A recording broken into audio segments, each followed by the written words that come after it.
Sam. Georgie, Sam, sit on the rug, darling, by William and Oliver. Good boy, Sam.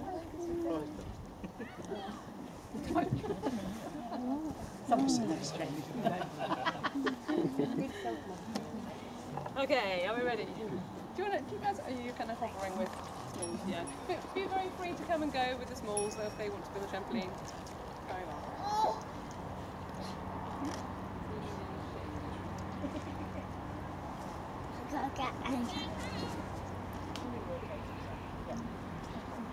So this is Nina's day, so we'll follow her.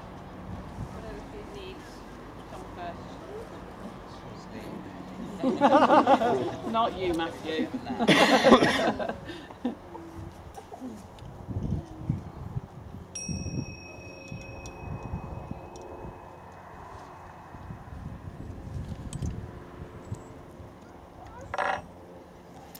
So a very warm welcome to everybody.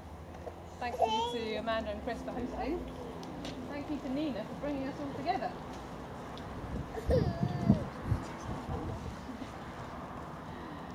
So Nina has two worlds. She has a South African world and she has a British world.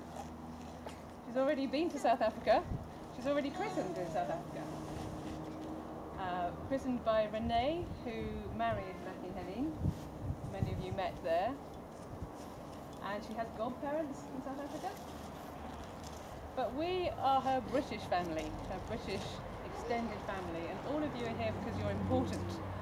All of you are here because Matthew and Helene want you to be part of Nina's life, her British world. So it's our honour to be here. I like the African proverb that says it takes a village to raise a child. We all know that raising a child is not always easy, and we're here to give support and also to share in the joy of a new baby. So what nicer thing to do on Saturday morning in the sunshine than celebrate a new birth. So Nina's arrival has brought a great deal of happiness, I meant to ask Mike to come and tell us a bit more about how it all happened. Not too much detail, we're only young. I'm going to say nothing because I wasn't there. As we were packing up to come down here yesterday, one of our neighbours taking her dogs for a walk, and she sort of said, "Where are you off to?" I said, "We're off to a naming day." And she said, "What's that?" I said, "Well, it's a bit like baptism, but God's not invited." Those of you who do believe in God, I'm sure he's here, and if he wants to come here, he's invited anyway. Anyway, in 1997, Helene arrived on these shores for a second time. In 18 years, quite a lot has happened to her since then. In the summer of 1997, she met Matthew on location in Marlow. She was the producer's runner, or gopher as I think the term is known, and that's about the lowest rung on any ladder to do with the film or television industry. So she's done quite well since. And Matthew was on as one of his very earliest catering assignments for the film set staff, having set up a very makeshift but effective kitchen in half of a domestic garage. I forgot the name of the film. 9 Lives. It was all centred on the Priory, the place where the celebrities go to dry out and detox and do all the other things. I don't think they ever made the national circuit. Anyway, that's where they met. I was still in the RAF and working a few miles away from their set location, and Matthew suggested that I called in to see their setup one evening after work, and this I did, and that was where I met Helene for the first time. It was clear a little while later they'd become quite close pals, and Matthew, being a dark horse in many areas, kept his cards close to his chest. Their friendship appeared platonic, at least from our end, and yours.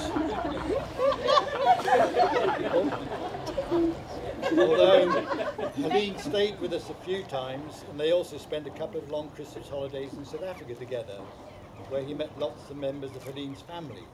Was he being groomed, I wonder? Anyway, some 12 years into this whirlwind romance, we had a call from Matthew one evening, and after some general chat, he casually announced Helene and I, we've taken ourselves off the market. Unquote. What a delicate and subtle way to announce your engagement. You're on the reduced side. You're on the reduced side, right? Anyway, Jackie and I always knew how brilliant they both are with other people's children, and we secretly hoped it would not be long before a child of their own would grace us with its presence. We had to wait a bit, but we were overjoyed when the news came through early last year that Helene was pregnant. We would have to play a waiting game and keep our fingers crossed until November, when joy upon joy, Nina arrived in one piece on the 27th. What a little charmer. We can't think where these qualities have come from. Nina's our third granddaughter. It's lovely to have our other two, Heather and Penny, here today with Jackie, Mum, and Phil, Dad. Phil being Matthew's brother. They say it's not a woman's world, but I think they're taking over. We always thought that anyone taking on Matthew in the matrimonial stakes would have to be pretty special, since he does have some unusual traits, interests, and habits. That pretty special person is Helene. Not only special, but I think very brave. The formula of Helen and Matthew together brings unbounded happiness, which has already been mentioned, and I think we will all agree on that.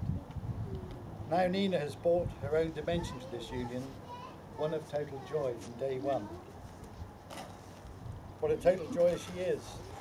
Her ready and almost constant smile is, I think, a direct reflection of the total and unbridled love and happiness that she gets from her mum and dad, and all those around her.